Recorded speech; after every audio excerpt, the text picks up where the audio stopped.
como la mejor técnica quirúrgica que uno puede estar en un momento dado haciendo en un paciente.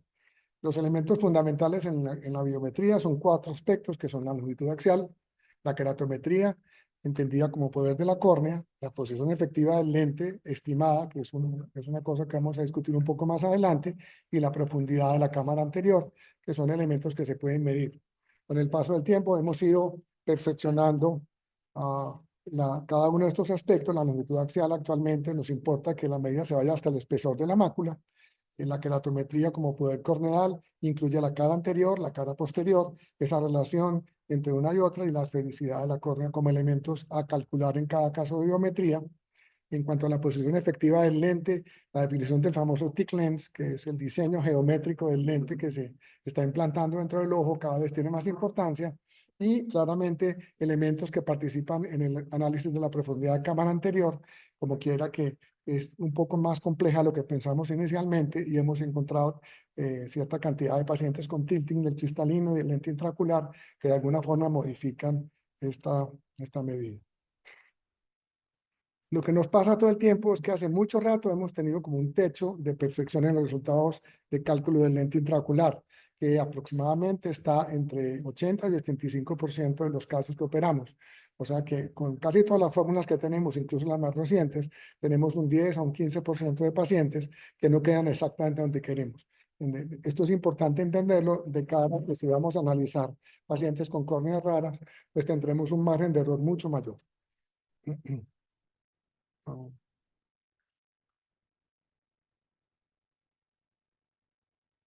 Entonces, la posibilidad de acertar claramente no va más allá de, como les digo, 85 a 90% de los casos. Las fórmulas que manejamos tienen diferentes ventajas una frente a la otra. En términos generales, un ojo cuanto más normal es, mejor se desenvuelve con cualquier tipo de fórmula que utilicemos. De manera que las biometrías en ojos normales funcionan bien casi con todas las fórmulas que tenemos. En ese orden de ideas, probablemente las más modernas van mejor que las otras, pero no hay una diferencia sustantiva entre un SRKT y un Barrett universal o un Huygens o un Holaday, por ejemplo. Es de ese tamaño la cosa.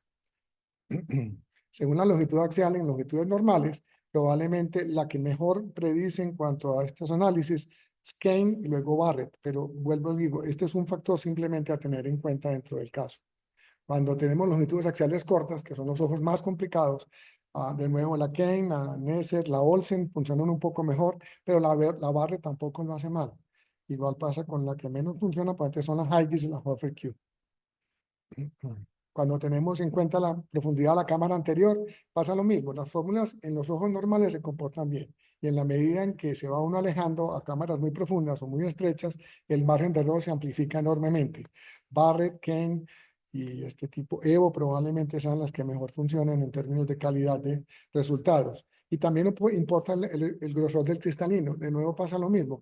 Claramente, cuanto más grueso el cristalino, más margen de error existe y más chance hay de que uno tenga sorpresas refractivas. Esto, insisto, para ojos normales. Aquí hay un par de estudios publicados en los últimos años, claramente mostrando que la Barrett-Zucca es una fórmula interesante para manejar cálculo de lente intraocular en pacientes que han tenido cirugía para miopía o para hipermetropía, incluso para keratotomía radial. Y esto es lo que quiero hablar con ustedes, cómo se abordan pacientes que han tenido cirugía refractiva previamente.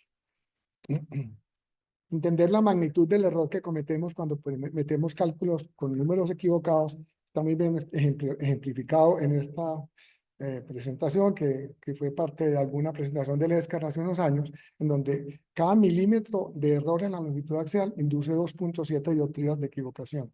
Cada milímetro de error en el radio de curvatura implica hasta 5.7 dioptrías de error. Cada milímetro en el error de la estimación de la profundidad de la cámara anterior explica 1.5 dioptrías de error, y el poder que trae el lente, acuérdense que los lentes tienen un margen de error de más o menos 0.2, o sea que un lente de más 20 puede tener 20.2 o 19.8, que ya es un error, digamos, de fábrica y que tenemos que asumir nosotros cuando lo operamos. O sea que todos estos factores hacen que el cálculo, cito a un amigo mío que dice que al final es tan delicado como que es mejor medir cuánto calza uno, multiplicar por 2 y poner ese lente, porque al final si uno acierta, bien, pero si no acierte, mete la pata. De manera que ese es más o menos el tema. En cuanto al poder del lente, insisto, cuanto más alto el poder, mayor el rango, digamos, de tolerancia a errores el poder que nos entrega el sticker que estamos pegando al final de la cirugía.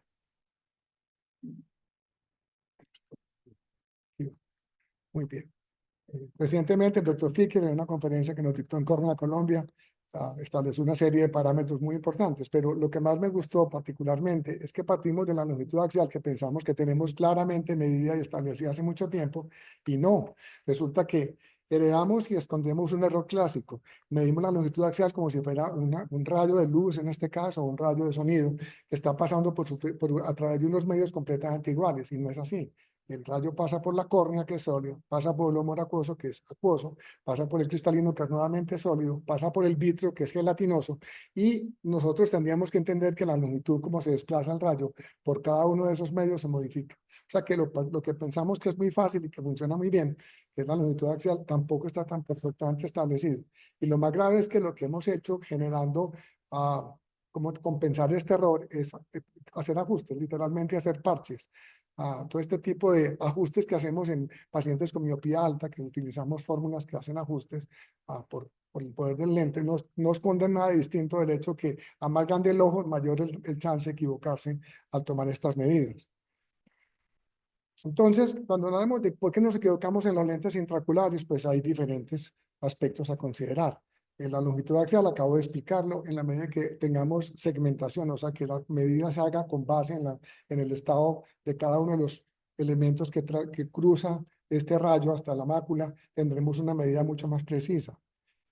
La lectura keratométrica que era de la cara anterior, hoy en día ya no es eso, tenemos que tener un poder real de la córnea que implica medidas de cara anterior, cara posterior, espesor y una serie de factores en cuanto a aberración que tienen que ver más adelante en el cálculo del lente. Otros aspectos es estimar la profundidad de la cámara anterior postoperatoriamente, los eventuales tiltings que queden en el lente por efecto del cristalino que esté tilteado, si me perdonan la expresión, y el epitelio corneal, que es importante como factor. Esta semana estábamos conversando en los pacientes que tienen cirugía refractiva y los que tienen keratocono, parte del error que se comete calculando el lente es porque el epitelio de la córnea trata de remodelar la córnea y recompensar lo que no se dañó por efecto de la enfermedad. Entonces, la posición efectiva del lente ahí está trocada. Y en la vida real lo que ve uno es que los lentes quedan en diferentes posiciones. Uno siempre asume que el lente va a quedar en la mitad del saco capsular y no es tan claro eso. Un lente puede quedar recostado hacia la cápsula posterior, recostado contra la cápsula anterior o justo en el medio y hacer que las dos cápsulas vengan hacia él y lo abracen, digámosle de esa manera. De todas maneras, el hecho es que el ELP, la posición efectiva del lente, es un concepto un poquito etéreo.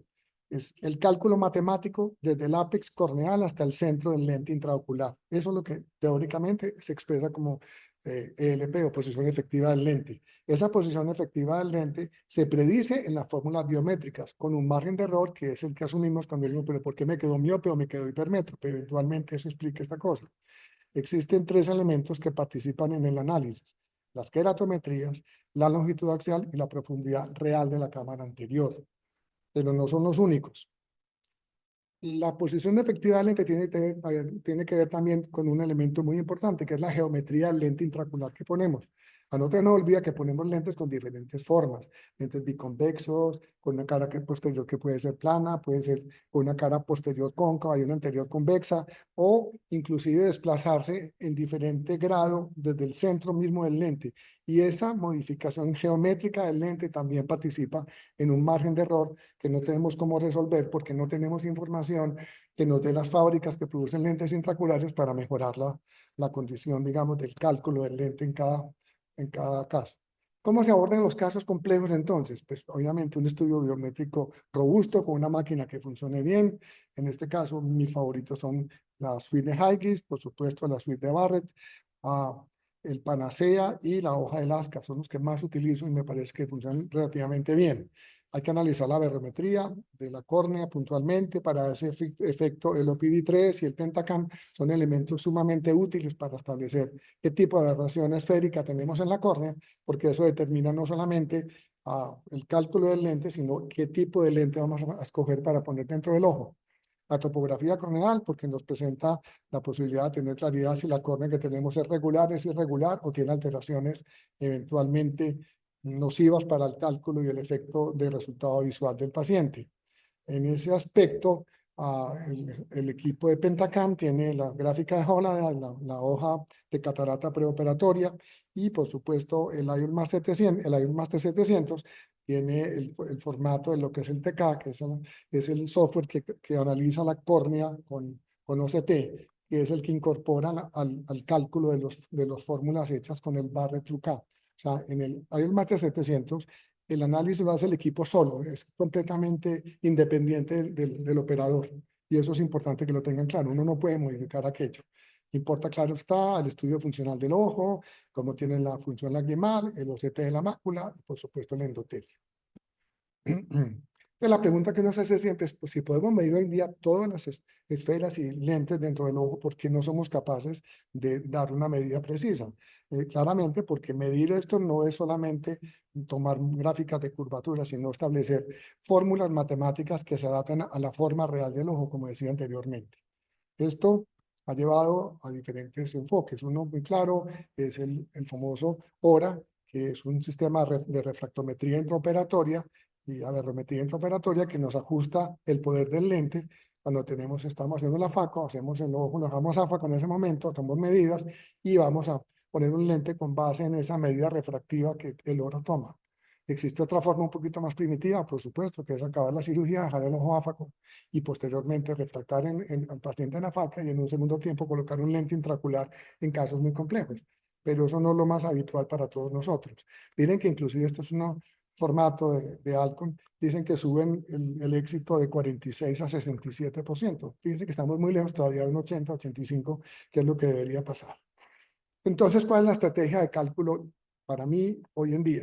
Es utilizar el Pentacam porque me permite mirar el EKR, ver el astigmatismo, ver el poder refractivo total de la córnea. El OPI3 porque me establece la esfericidad, la aberración esférica corneal y el PSF que me da una medida, digamos, cualitativa de la calidad visual a obtener en ese caso. Las longitudes axiales utilizo claramente el IOSMaster 700, seguramente el Pentacam con su sistema de biometría debe ser muy equivalente, pero importa cómo incorporar ese poder corneal total que aporta el Pentacam a cálculos equivalentes a lo que hace con el IOSMaster 700 el TK, para que tengamos una fórmula independiente de la manipulación del cirujano y que sea más consistente en cuanto a lo que queremos obtener. Ahora bien, ¿cómo lo calculo? Pues calculo con la suite de Huygens, que sigue siendo una herencia que tenemos, que yo aprecio profundamente. Utilizo, por supuesto, el Barrett-Trucca, que es un equipo pues, que es mucho más robusto y más sólido para estos casos, y me recuesto con toda seguridad en Panacea. El doctor David Flicker sabe perfectamente que lo llamo periódicamente a quitarle el sueño para mostrarle casos que no quiere ni ver. Bueno, ¿qué es el IOMaster 700? Pues es un equipo que funciona con un sistema de OCT por una tecnología que además se llama SweetSource. Básicamente lo que tiene interesante este sistema es que da medidas muy consistentes de longitud axial, pero lo que me interesa a mí puntualmente en este programa es la medida refractiva de la córnea, que se denomina TK. Entonces, esto, cuando les digo que se suma a las medidas, digamos, de longitud axial y a software con fórmulas biométricas de última generación, le permite uno tener un resultado mucho, mucho más consistente en términos de respuestas refractivas postoperatorias. ¿Qué tiene entonces el IOSMaster 700? Medida del poder corneal por OCT, tiene SRKT, Hofer Q, Honda 1 y 2, Barrett Suite y Huygens Suite. Todo esto para decir que no nos informa todavía, porque no nos cuenta todo. No tiene segmentación de las medidas, que es importante hacia el futuro. Las medidas de curvatura del cristalino las puede tomar anterior y posterior, pero no nos informa. No nos informa medidas consistentes del ELP, que debería hacerlo por la tecnología que tiene, ni tampoco nos arroja medidas del tilt cristalino. No lo muestra, claro que no lo muestra, ¿cierto? Y por supuesto, en el caso de un postoperatorio, medidas del tilt del lente en un paciente. Así, porque uno ve esto, es un paciente común y corriente, miren ustedes los cristalinos de este paciente, el derecho y el izquierdo, que no son propiamente perpendiculares al ojo, están ligeramente angulados. Y esto no es tan raro. La pregunta evidentemente es qué tan importante será esto a la hora de ajustar resultados. Pero si uno se habla de que tiene un 15% de hueco todavía, de gap, que no logra con hemetropía, todos estos pequeños factores van sumando, son puntos que van dando puntadas en ese sentido. Panacea, que es el aporte del doctor Flicker, que yo no me canso de agradecer, lo que básicamente, voy a explicarle de una forma muy simple, lo que es muy importante es que le dio un valor fundamental a la fórmula en el análisis de la córnea. Entender que la córnea tenía que ser medida de una forma muy precisa y particularmente esa relación de cara anterior y cara posterior eran fundamentales para entender qué tipo de ojo estamos enfrentando cuando vamos a operar a un paciente con refractiva.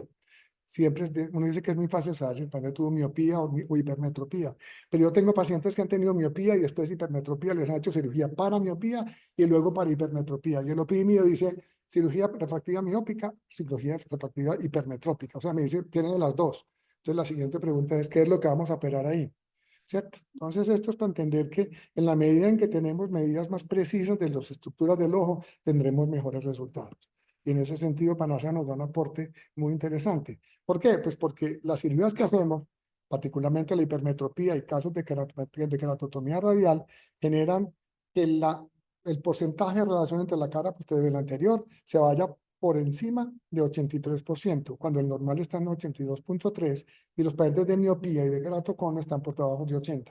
Esto para entender que con solamente eso, el equipo ni siquiera les pregunta, o el programa, perdón, no les pregunta si tuvo cirugía de miopía o de hipermetropía, sino que lo asume, y lo asume con toda naturalidad. Hay que pensar mucho en ese sentido. Entonces, insisto, lo que David ha hecho de una forma muy elegante, muy precisa, es hacer entender a la gente que cuando hablamos de poder total de la córnea, no tenemos que hablar de la curvatura de la cara anterior, que es una medida, digamos, prehistórica y hecha con índices de medida inadecuados, sino de asfericidad y multifocalidad, curvatura de córnea anterior, curvatura de cara posterior y esa relación de cara anterior y cara posterior. Este es un paso muy importante en términos del Pentacam. ¿Qué nos aporta el Pentacam? No todo el mundo tiene pues obviamente el OPD allí o equivalentes a esto. Básicamente tiene una gráfica que se llama el poder refractivo total de la córnea, en donde el Pentacam calcula ese poder con base en la cara anterior, la cara posterior, el espesor corneal y la ley de Snell de refracción. O sea que esta es una fórmula claramente mucho más compleja para entender cuál es el poder real que la córnea tiene. Y en la medida en que incorporamos a las fórmulas este tipo de medidas más precisas, tendremos resultados mejores. Entonces, aquí está explicado básicamente en qué consiste la diferencia entre lo que hacíamos antes como keratometría estándar, lo que hacíamos luego con el keratométrico total y finalmente con el refractivo total, que es el último que tiene pues este aparato. Entonces, la elección de lentes en el posoperatorio de cirugía refractiva es compleja. ¿Por qué? Pues porque hay que evaluar condiciones visuales del paciente, la aberración esférica residual a esa cirugía que tuvo, aberraciones corneales propias del paciente e internas, astigmatismo, calificarlo si es regular o irregular, hablar de estabilidad refractiva, que es muy importante cuando tomamos decisiones, descartar y tratar el ojo seco, que es muy importante como factor de no solamente de mal resultado visual, sino de inconformidad en los pacientes, y evidentemente tener un estudio muy cuidadoso de retina y descartar glaucoma, en todos los casos. Esto es importantísimo. Y nos metemos en una cosa compleja, que es este universo monstruoso que crece como el universo mismo. Todos los días es un poquito más grande, donde existe un montón de lentes intraoculares que no tiene muy claro todavía definido su grupo etario ni su grupo demográfico. Tenemos los lentes bifocales que los conocemos bien, focos fijos, disfotopsias a la carta y una sensibilidad del contraste relativamente pobre. Tenemos lentes EDOF, que son una familia nueva que crece todos los días, es un poco confusa, en donde tenemos lentes que dan un foco lejano, un foco intermedio, variable y un poquito impredecible, y que tienen en teoría menos disfotopsias con un castigo muy evidente a la visión cercana. Entonces casi todos acabamos haciendo un mínimo no visión para compensar un poquito esto. De hecho, hay lentes intraoculares que son mixtos, que incorporan tecnologías de trifocalidad y de foco extendido para dar un poquitico de mejor calidad visual, que son interesantes y que eventualmente, pienso yo, deberían ir mandando en el mercado. Entonces, ¿qué es lo que pasa con la esfericidad de la aberración esférica de la córnea? En términos generales, cuando hablamos de cirugía después de miopía, hablamos de córneas oblatas que tienen una aberración esférica positiva. Por lo mismo, si ponemos un lente intraocular, debe tener una aberración esférica o una, sí, esférica negativa, que debíamos bajarla, no subirla. Y en las prolatas, que son los pacientes que tienen cirugía hipermetrópica y han tenido, pues, es el resultado que ustedes se puedan imaginar, la aberración esférica es negativa. Y esa aberración esférica debe compensarse con un lente que tenga una aberración esférica positiva, o sea, un lente esférico, que se nos olvida con frecuencia ese detalle. Bueno, entonces, ¿qué indicación para lentes intraoculares multifocales hay? Evidentemente una faz simple es el EKR. Esta es una imagen que conocemos con frecuencia. Cuanto más puntuda esa flecha, mejor caso para considerar multifocales. Evidentemente, cuanto más ancho y más irregular esa base refractiva central de la córnea, pues más inadecuado y más malo será el resultado para este tipo de pacientes. Este resultado no es adecuado para multifocales, pero también para los demás.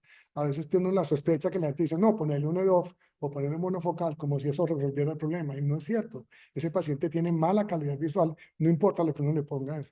Lo que tal vez se trata es de no agravar esa mala calidad visual. Entonces acaba siendo una especie digamos, de tabla. Si no lo va a mejorar, no lo empeore. No le haga cosas que le hagan más daño. Ese sería como el raciocinio. Entonces, de una forma muy sencilla, muy básica, muy de coquito, si ustedes quieren hablar de esa manera, cuando tengo pacientes con LASIK previo, tengo particularmente o PRK miópico, una ablación centrada y aberraciones bajas, no muy severas, lo que yo propongo es considerar lentes multifocales asféricos y mucho más EDOF, pues como una forma de manejar un paciente con una córnea que está deformada por la cirugía refractiva y que probablemente se va a beneficiar de un lente que no le genere demasiado ruido posoperatorio. Cuando tenemos pacientes con la psico-PRK hipermetrópico, con ablaciones centradas y ablaciones bajas, más difícil, porque la cirugía hipermetrópica produce mucho más aberración que la miópica, entonces podemos considerar lentes monofocales, EDOF, y en ciertos casos muy puntuales, multifocales esféricos. Rainer tiene un esférico multifocal, porque esa es una pregunta que le hacen a uno, ¿cierto? Y se puede pedir. Y después de queratoplastia conductiva, tenemos pacientes con queratoplastia conductiva o cortes arqueados, trapezoidales en la córnea o apareados, que son cálculos mucho más complicados. Mis sugerencias conocen básicamente monofocales plus, EDOF en ciertos casos, o monofocales simples. Cuando uno se mete un paciente con keratotomía real, está buscando el pleito de la vida, y periódicamente eso lo recuerda, y no siempre de la mejor manera. Los pacientes a veces quedan bien, pero otras veces quedan terribles. Y esa es la verdad verdadera. Entonces, el universo de la queratotomía radial es un universo completo. Yo he tratado de formar 4 grupitos. Pacientes que tuvieron una queratotomía radial pequeña, quiere decir 4 incisiones o zonas ópticas amplias, con un aplanamiento que se encuentra centrado. Recuerden que no es una ablación, es un aplanamiento y tiene aberraciones bajas. Ese es el primer grupo. El segundo es una KR agresiva, que tiene un aplanamiento extremo. Pacientes que tienen keratometrías por 30, 29, 31, 32 y tienen aberraciones medias, digamos. Es difícil que uno con ese aplanamiento tenga gran cosa en la córnea, pero asumamos que lo pueden tener. Existe la keratotomía radial hipercorregida, el paciente que llega con 8 incisiones y se refractando más 5 o más 6. Eso lo conocemos también con seguridad. Y finalmente, pacientes con keratotomía radial con astigmatismo irregular o fluctuaciones marcadas, digamos, en el proceso del día. Entonces, en los pacientes de la keratotomía radial pequeña, considerar lentes EDOF, algunos muy puntuales y muy exquisitos, lentes multifocales. En los que tienen la keratotomía radial agresiva, considerar monofocales plus o EDOF o monofocales con una monovisión franca. En los hipercorregidos, EDOF, monofocales y dejar siempre miopía deliberadamente. Y finalmente, en el paciente con astigmatismo irregular, intentar ver si uno puede corregir parte del astigmatismo con un lente tórico y si no es del caso, colocar un monofocal y estudiar después qué va a hacer más adelante en la córnea. Si va a mejorar de alguna manera esa córnea o va a hacer algún tipo de procedimiento que le mejore la vida al paciente. Entonces, ¿qué contraindicaciones hay para lente multifocal? Muchas, casi todas. Básicamente, aberraciones esféricas altas por encima de 0.5, astigmatismo irregular, descentramientos significativos de zona de ablación o aplanamiento excéntrico, en el caso de la keratotomía radial, insisto, fluctuaciones refractivas posoperatorias significativas, hipercorrecciones progresivas que hablan de córnea inestable y que no van a cambiar para nada después de que uno ponga el lente, y expectativas irreales, que son tal vez las más importantes de todas. Veamos algunos casos. Estos son casos para que se rían un poquitico. Este es un caso muy puntual. Alguien de mi familia, no borre el nombre, con ningún interés distinto de contar que uno a veces se confía pensando que la familia no les pasa nada. Y sí.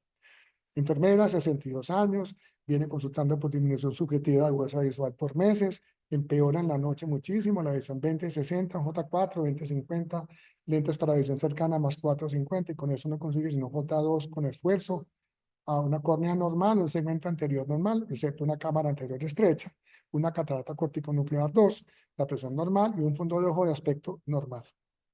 Es Me dice, no, pues son las 6 de la tarde, estoy cansado, quiero salir rápido, pues, muy fácil el caso, sencillo, hipermétrope moderada, escena trifocal, estaba muy enfática con eso, no tenía cirugía refractiva previa, poderes propuestos de acuerdo con la fórmula que les hice, pues con Barrett y con Kane y con Haigis, 25 en el ojo, 25 en cuenta, 26 en ambos ojos. La corrección de un astigmatismo claro que tenía con lentes tóricos sumados a este plan original, pero miren lo que empieza a pasar. Entonces, primero que miro, una córnea sumamente curva y una córnea curva globalmente. Miren la cámara anterior, bien pequeña, ¿cierto? Bien estrecha. Entonces, van dos factores ahí. La cara anterior del pentacam es un astigmatismo normal, nada importante. Aparentemente no hay elevaciones raras, pero miren lo que me encontré. La cara posterior de esa córnea es patológica. Es otro problema. No tengo córnea para tocar después. El paciente no me va a funcionar si quiero hacer algo después. Miren el EKR. Entonces, un EKR, hablamos hace un momento, un EKR regular es un paciente que tiene un montón de cosas que no van bien. Ustedes van a pensar que se acabó. No, no se acabó. Miren el ojo izquierdo, miren la cámara anterior. Y por supuesto la curva. Miren el EKR, de nuevo bien raro. Acá, el pentacam de cara anterior, y aquí tiene alterada la anterior, que no importa mucho, porque la posterior también es sospechosa. Perfecto, vámonos para la mácula. La mácula es importantísima. Miren la forma de la mácula de esta paciente. Miren de cada ojo lo que hay. Y miren el diagnóstico. Una hipoplasia foveal en ambos ojos, hecho por un colega nuestro aquí. Y tiene razón, es una mácula sumamente rara. Sí, no, todo el tiempo está. Yo lo dije al principio, está todo el tiempo ahí a la vista. Aquí está el OPD. Entonces, ¿qué tenemos? Un +2 con -2 por 170 en el ojo derecho, más 1,25 con menos 1,63 por 5, con lo que acabo de contar de las cataratas. Entonces, pues yo me devuelvo a mirar nuevamente la fórmula del Lion Master y digo, esto no le falta detalle. Ojos cortos, keratometrías altas, cámara anterior estrecha, astigmatismo importante, keratometrías raras, espesor de cristalino alto. De hecho, ojo raro, ojo raro. Muy bien. Entonces, voy a Panacea. Aquí David participó sin querer queriendo, le mandé el caso, me dijo, bueno, esto es lo que me da a mí, 26,34 el ojo derecho, 25,94. Bueno, no estábamos tan lejos, yo había hablado 25,5, 26, dije, no, un monstruo yo a este tema. Después de 1000 alegatos con ella, le puse un fandizo, porque no hubo manera de convencerla que se pusiera un EDOF. Dije, bajo su responsabilidad. Lo interesante con este asunto es que, miren la agudeza visual, esto suena como a chiste, pero miren las refracciones. Fine vision, un fine vision, FB, ¿cierto? Esta paciente quedó bien, contra lo que yo pensé que iba a ser un desastre completo. Este es otro caso. 66 años, varón, consulta por mala visión, 2060, 2070, una reflexión con un poquito de astigmatismo y el mapa tórico, y uno prende el bombillo básico, pues pim, pim, tórico, catarato subcapsular posterior, ahí ven la imagen de retroiluminación del OPD, y todo como muy normal. Me llamó la atención que a pesar de ese astigmatismo de 2, keratométricamente tenía casi 4 en el ojo derecho y en el ojo izquierdo 1,25 refractivo y tenía un poco menos una dioptría y media de. Y miren ustedes, aquí empiezan los problemitas. Este paciente tiene un keratocono que no, nunca jamás consultó por él. Hay mucha gente por ahí que va con keratocono y vive feliz hasta que no lo encuentra. Entonces, este es el estudio, le hicimos el cálculo con lente tórico, todo el estudio me fui pues por el Barrett-Trucab y los poderes que me propusieron. Y entonces aquí tienen ustedes el preoperatorio, que tiene pues una refracción ya les voy a mostrar, y este es el posoperatorio, ahí está la cirugía pues con su lente muy bonito, y pues, perdón, qué pena, pensé que estaba resaltado, pero no, me disculpo. La refracción preoperatoria era más 0,50 con -2 por 67.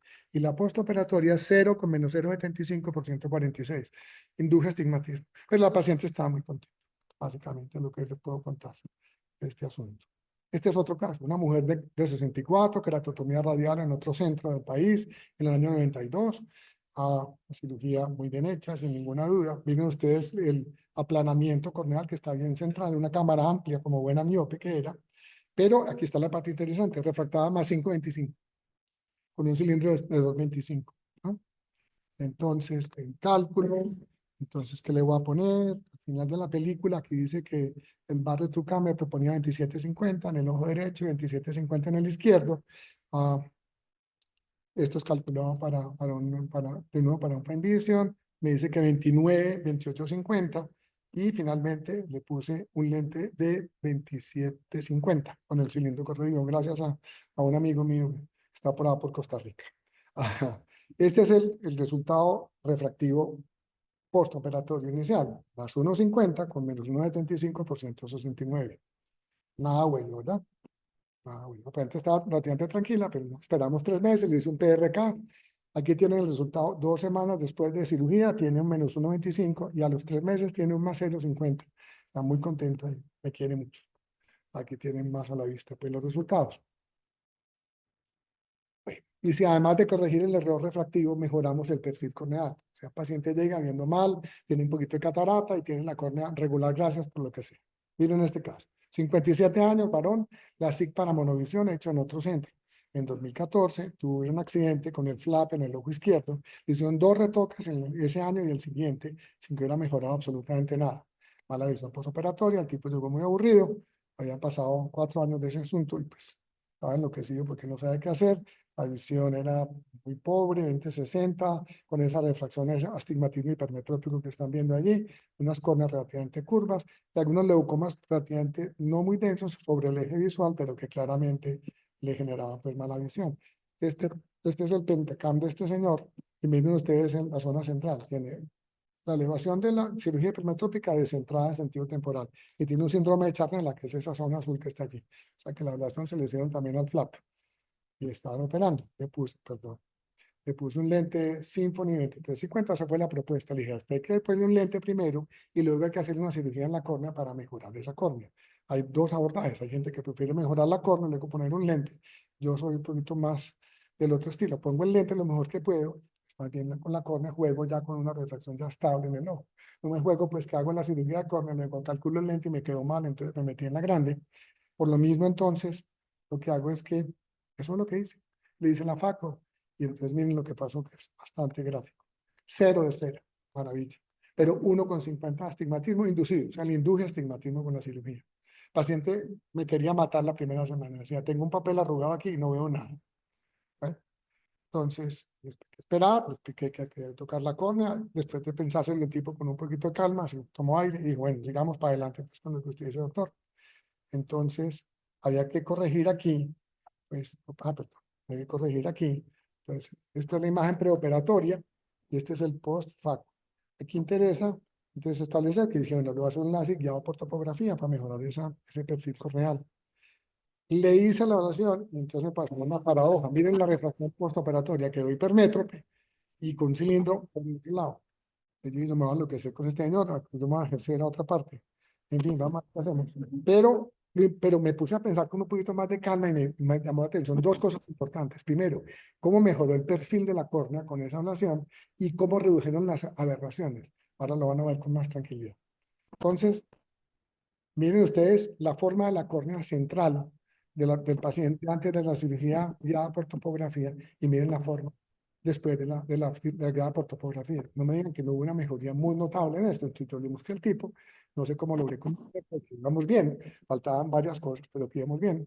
Entonces el señor esperó otros 3 meses, estoy mirando las, las topografías de este paciente en el consultorio. Entonces dije, bueno, ¿qué vamos a hacer con esto? ¿Qué hacemos ahora? Pues le vamos a hacer otro retoque, el rey de los retoques. Entonces le hice un retoque optimizado 3 meses después de esa cirugía y miren el resultado refractivo, más 0,50 con menos 0,25. Pero lo que quiero enfatizar aquí viene en el aspecto del centro de la córnea y como llegó el paciente y que quedó después de la ablación ya por topografía y luego de la optimizada. Importa aquí que bajamos la irregularidad, si fuera capaz de, como de 0,4 hasta 0,2, o sea, lo dijimos a la mitad. O sea, el paciente mejoró la forma de la córnea y mejoró refractivamente. ¿Mejoró? Sí, mejoró 20/40. Eso fue todo lo que pasó. Otro caso. 56 años, deportista extremo, un joven de 56 para 57, keratotomía radial de 8 incisiones en el 92, hecha por un colega muy amigo mío, un excelente resultado visual. Operado en el 92 y para ese momento está impecable.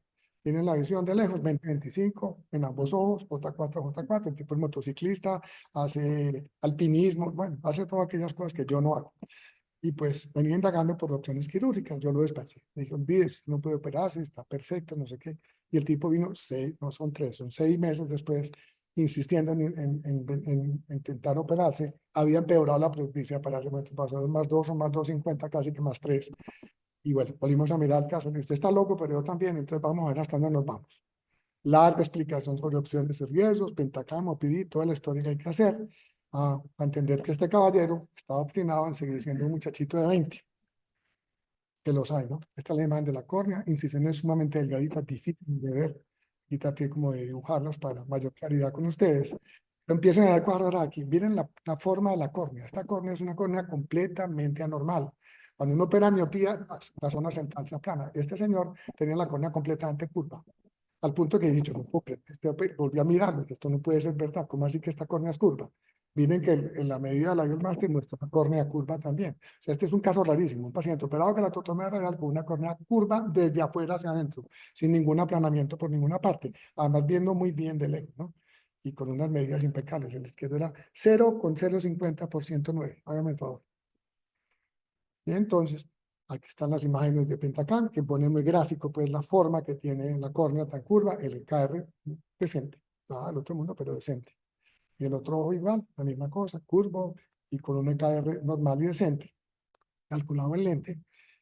Yo le quería poner un Liberty, eso fue lo que le puse finalmente. Esto fue mi cálculo, de acuerdo con lo que hablamos, discutido con mi amigo de Costa Rica, que le saqué varias noches de insomnio por cuenta de esto. Calculamos finalmente un lente más 20 en el ojo derecho con una toricidad de unos 50 por 50 grados y en el ojo izquierdo un más 20 no tórico. Van a decir, bueno, ¿y cómo nos fue? Esta es la de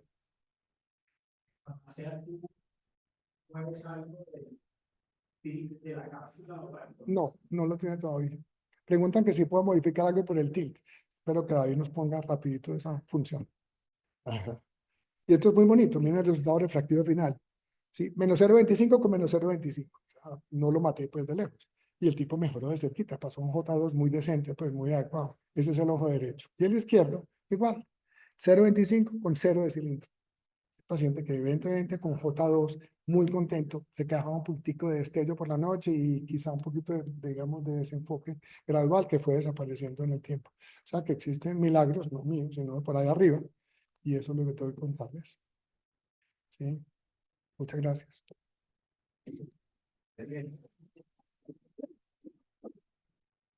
Por supuesto, habla con micrófono. Sí. Al micrófono. Sí. Una pregunta de los asistentes y que dice que para los pacientes que se operó por femtosegundo con excimer láser si se aplica todo esto igual. Sí, también. Es que el femto realmente lo que hace es hacerle el corte del flap.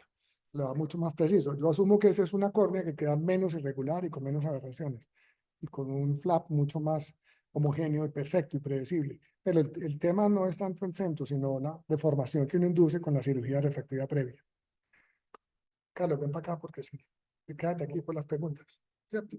O micrófono. Con el micrófono. Listo. El paciente, en el cálculo de identidad, como la descripción de un 5, 9, el paciente en el cálculo de ABA,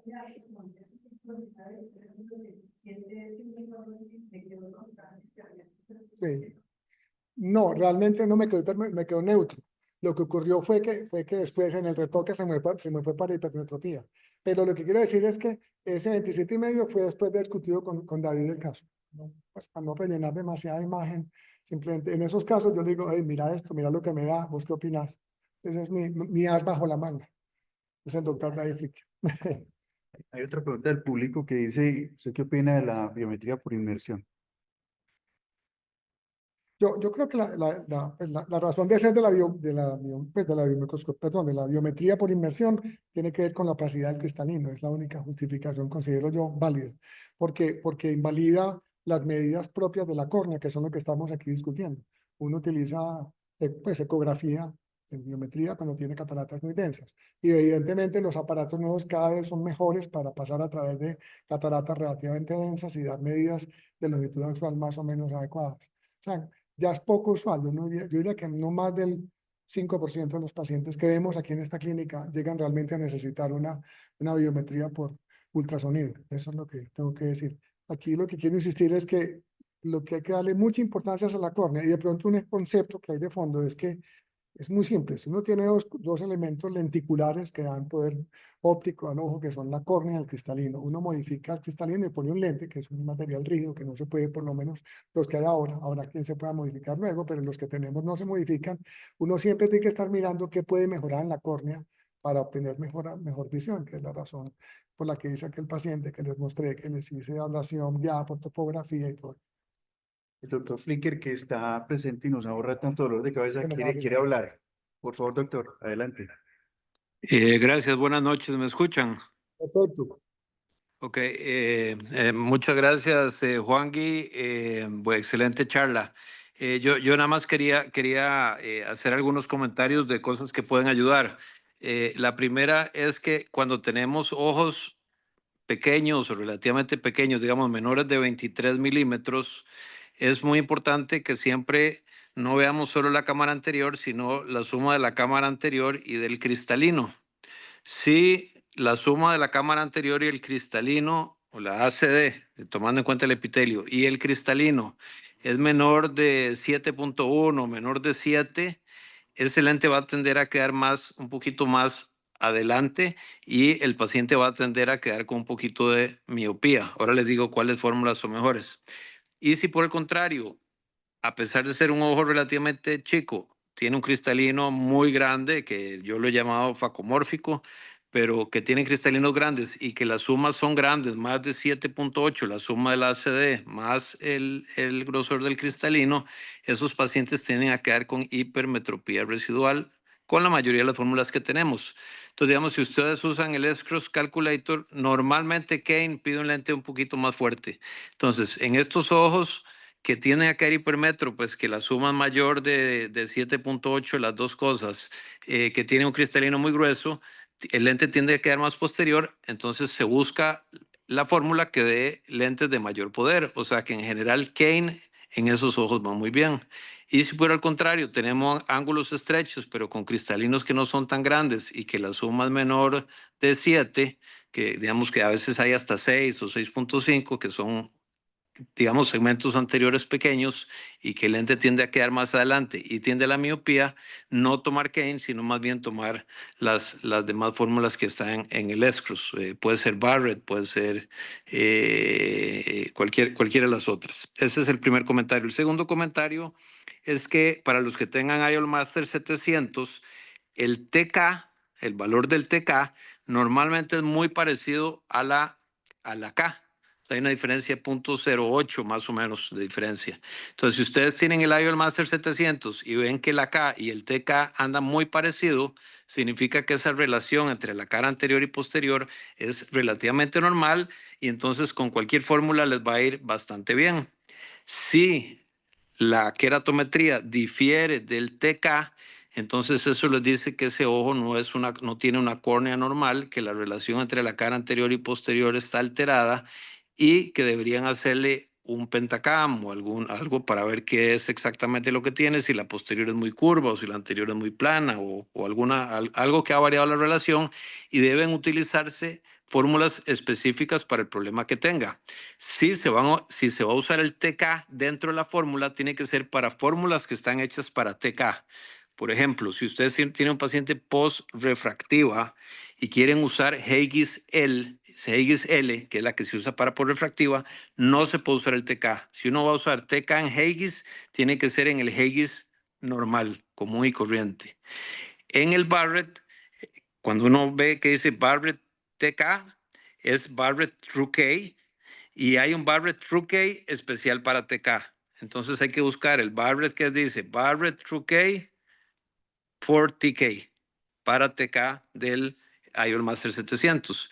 En Panacea hay una parte especial para TK. Entonces, si se va a utilizar el TK, tiene que ser con fórmulas específicas hechas para TK o utilizar el Haigis, pero el Haigis corriente, no el Haigis L, aunque sea post-refractiva. Eso como datos generales, se puede hablar de muchas cosas más, pero cosas que tal vez sí nos pueden ayudar mucho de comparar la K con el TK y con eso nos damos cuenta si es una córnea relativamente normal y entramos tranquilos con esa medida. David, una pregunta. ¿Me escuchas? Sí, te escucho. Bueno, ¿Qué opinas de cuando uno utiliza el Huygens normal, modifica deliberadamente los valores queratométricos y mete los que da el pentacam del poder total corneal refractivo de la córnea? ¿Qué aporte crees tú que daría o confunde más las cosas? Yo sé que mucha gente dice no mezcle cosas, pero yo por un tiempo antes de que aparecieran estas cosas hacía eso, modificaba las queratometrías de Huygens y mi experiencia, pues muy de primera mano, era que quedaban mucho mejor los casos cuando modificaba deliberadamente la queratometría de la cara anterior a cambio de la que me daba el pentacam, pues con estas fórmulas de cara anterior y cara. Exactamente. Sí, lo que hay que hacer es, digamos, cuando tú tienes una alteración de la relación entre la cara anterior y posterior, la queratometría es errónea, ¿de acuerdo? Sí. Entonces, si uno modifica a lo que uno piensa que debería hacer la queratometría, que en este caso el TK, eso es lo que hace. El TK lo que hace es tomar la cara anterior y posterior y transformar el valor de poder de esa córnea en un valor queratométrico real. Entonces, por eso sirve para el Huygens normal. Digamos, el EKR del Pentacam quiso hacer lo mismo. Hay un pequeño error ahí en la fórmula cuando Holaday lo diseñó, pero entonces uno podría, si no tiene el TK, uno podría usar el EKR con Huygens y sería un dato más aproximado que utilizar la queratometría. Entonces, sí estoy de acuerdo. O sea, si uno, lo que pasa es que no es un valor de poder total de la córnea, sino que es un valor de poder total de la córnea que se modificó para que equivalga a la queratometría, digamos, real del paciente. Entonces, sirve. Entonces, Huygens funciona perfecto con TK, con EKR puede funcionar, o con el valor que tú creas que tienes ese poder de esa córnea. Pero en otras fórmulas tienen que ser hechas para TK. O sea, por ejemplo, Panacea, el espacio TK, en el caso de Barrett, TK, True K, pero para TK, etcétera. Insisto que, pues, yo dije ahorita y lo voy a repetir para darte las razones. Cuando uno trabaja con el Master 700, cuando le informa al aparato que el paciente tiene cirugía refractiva, él te lo pasa rápido, inmediatamente te lo pasa al barre trucada y no te deja manipular nada. Él lo hace todo por dentro. Lo que tú dices es una fórmula diseñada para Para eso, TK, para, exacto. para esa alimentación, digamos, de información corneal. Sí. Listo, yo me despido y les agradezco muchísimo y te felicito porque muy buena exposición, resume mucho, es un tema bien difícil. Muchas gracias. Gracias, David. Un abrazo. Doctor Ortega, hay una pregunta también, hay dos preguntas. Una dice, ¿qué hace cuando hay diferencias significativas entre el astigmatismo corneal y el refractivo en valor y ejes? ¿Cómo lo maneja y cómo lo estudia? Sí. Uno se mete un poquito en el tema del queratocono. Ah, yo creo que pues de eso también habría que hacer toda una charla completa, pero una respuesta simple, que es de lo que se trata en este momento, yo diría que uno debe tratar de colocar el valor queratométrico, perdón, sí, el valor de corrección de cilindro del lente más parecido a lo que el paciente tolera en el subjetivo. Pongo un ejercicio. Si tengo un paciente que me refracta 6 dioptrías de queratometría, perdón, de astigmatismo corneal, porque tiene, no sé, digamos, de nuevo, un queratocono, pero el paciente logra ver solamente con 3, yo como mucho le subo de pronto una dioptría más, o sea, intento corregir 4, pero nunca los 6 que tienen total. Y en cuanto al eje, que es la otra parte de la pregunta, claramente es el eje que el paciente, pues, con el cual el paciente ve bien, porque si no, no va a poder ver mayor cosa. Hay otra pregunta del público que dice, buenas noches, doctor Ortega, ¿cómo manejar esos casos retadores como el que usted tuvo, que necesitó FACO y retoques con láser? El paciente suele tener el pensamiento que el cirujano es el responsable y quien debe asumir los costos sucesivos. ¿Cómo abordó usted ese caso? ¿Cómo le explicó al paciente que quería otras cirugías correctivas adicionales y además que es el paciente quien debe asumir el costo? ¿De acuerdo? No, en ese caso en concreto, yo le dije muy claro desde el primer momento que le iba a poner un lente intraocular y que seguro le iba a hacer una cirugía en la córnea. Y le mostré esas imágenes que ustedes vieron de una córnea muy irregular, con una ablación descentrada y pues con un síndrome de Charnella, de manera que él tenía claro eso. Ahora, por supuesto, él esperaba que iba a ver mejor, porque ellos se imaginan que es como un proceso. Este hombre me opera, me pone el lente y yo mejoro 50%. Y luego me hace el láser y ya va a mejorar el 100%. Nunca, eso nunca pasó. De hecho, él logró refractivamente estar muy bien, pero desde el punto de vista visual, no, en 20/40, no, mejor 20/30, pues en días claros, como digo yo. Pero uno tiene que ser claro desde el comienzo y advertir en todos estos pacientes que existe el riesgo de hacer un retoque. Yo en mi formato de consentimiento pongo claramente que el paciente puede necesitar una cirugía refractiva previa que va por cuenta de él. Y me lo tiene que firmar. Ahora, no me ha pasado que un paciente se me vaya y me diga, no me lo opero entonces, bueno, puede que un día me pasa de todo, pero por ahora no me ha pasado eso. Si eso ocurre, pues yo le digo al paciente, pues busque quien le haga el resto, pero que quede claro en la historia que yo le advertí que iba a hacer una cirugía en 2 tiempos, el lente y luego la ablación, que me parecía la correcta. Vamos. Juan, ¿a qué paciente tú definitivamente, qué parámetros escoges para decirle definitivamente no le puedo poner ningún lente de visión extendida, multifocal? Definitivamente usted no le puedo poner sino un monofocal. Sí. Algunos parámetros que tú digas pues, de fuera de retina, de algún Listo. parámetro, De Juan. no, Clarinetes. no voy a ponerle un multifocal. Peña, mi amor, ¿no quieres un yogurcito? Gracias, dame el dulcito. Lo que tengo que decir aquí es que, pues, evidentemente, cuanto más irregular la córnea, menos candidata a cualquier lente extraño. Yo diría que en pacientes con keratotomías radiales, que lo dije, con una hipermetropía muy alta y con astigmatismo irregular, el lente es el más sencillo. Pero también pienso que solamente se deben operar cuando tenga una catarata, porque ese paciente va a quedar viendo igual de mal siempre.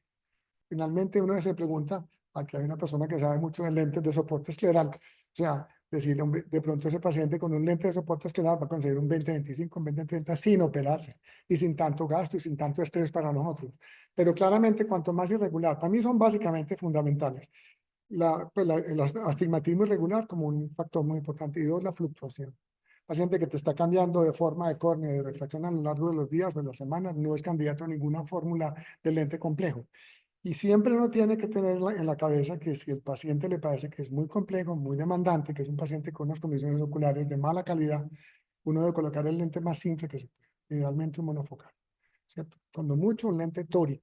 Y ahí para arriba empiezan a jugar con candela, porque si le colocas un lente de DOF, esa es mi experiencia, a veces ven, otras veces no ven nada de cerca, ni intermedio, ni nada. Entonces, va a tener con la idea que se gasta un montón de plata en un lente y no mejora mayor cosa. Yo creo que, no sé si puedo responder con claridad, pero cuanto más difícil el caso, menos sensato meterse en lentes complejos. Y además de eso, considerar la parte psiquiátrica del paciente. Ojalá sea un mini test psiquiátrico. Hay una pregunta del público que dice qué hacer y cómo manejar el segundo ojo cuando en el primero hubo una sorpresa refractiva. Muy buena pregunta esa. Es más un tema de timing que otra cosa. Casualmente, hoy tengo una paciente que operé de segundo ojo. Una paciente que tenía una keratotomía apareada. ¿Ustedes se acuerdan que eran incisiones en paralelo? Tiene como una cruz. Tiene 8 incisiones, pero pues hechas en 4. Esa paciente la operé el primer ojo la semana pasada, calculado para ver de lejos. Y me quedó en +1.